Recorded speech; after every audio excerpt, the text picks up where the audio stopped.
Let's start this chapter with an understanding of what cloud computing is. Today, cloud computing has become a buzzword. Most of the enterprises and small and medium business companies use this term probably without an understanding of it. In this chapter, we learn about what cloud computing is and what benefit it has to offer. Traditionally, if we ever have to build applications, we had to procure a lot of hardware. For example, you will need servers, you'll need operating systems and their respective licenses. You will need firewalls, routers, switches, load balancers, databases, and the list just goes endless. And that means that you will need a lot of capital expenditure. Capital expenditure is the amount of money that you will invest initially to procure that hardware. On the other side, operational expenditure is what you will need to maintain that hardware. For example, heating, ventilation costs, electricity costs, human and manpower, payroll costs. All that is operational expenditure. With traditional computing, both capex and opex, which is capital expenditure and operational expenditure, both of them were high.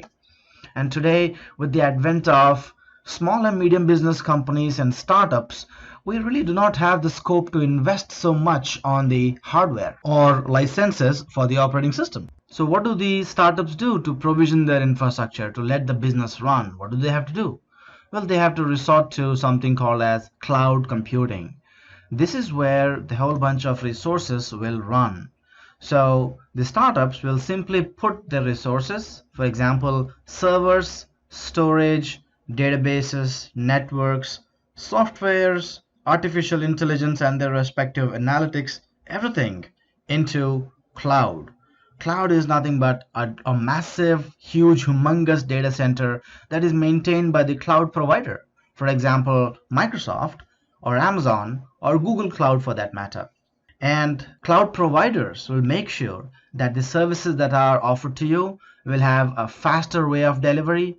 They innovate faster, the resources will be flexible, and you can definitely scale the resources as and when you want. And the best part is the capex and opex really falls down exponentially. You typically pay for the cloud services only what you use. So you only will have very low operating costs.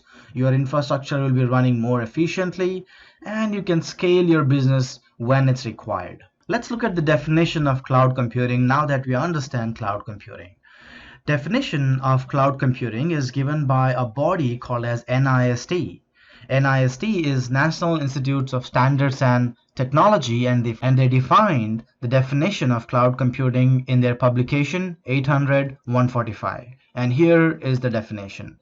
It says that cloud computing is a model for enabling ubiquitous, convenient, on-demand network access to a shared pool of configurable computing resources that can be rapidly provisioned and released with minimal management effort or service providers interaction. What does it mean?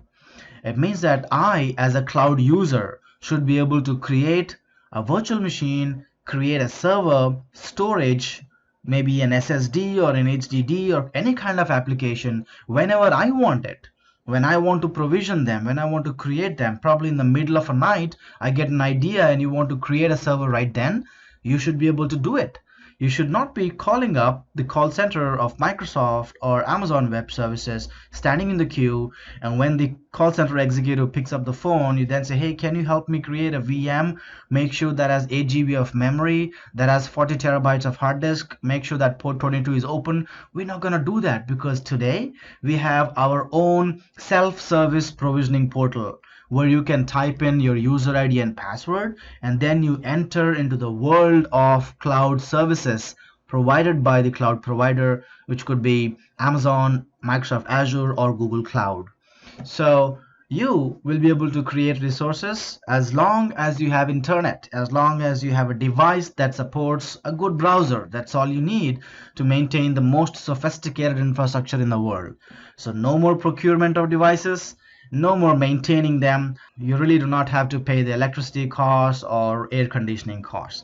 It's all done by your cloud provider and they maintain it, but you just have to pay as you use it. It's more compared to the utility computing. For example, the electricity bills at your home that you get. You do not pay the whole bill at once. You do not pay for the transformer costs or the supply lines.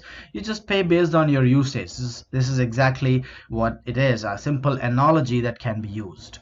I'll also give you a simple definition that was given by the federal CIO. And here is the definition. I would like you to read it, give a minute, and see how simplistically the definition of cloud computing has been brought up to you.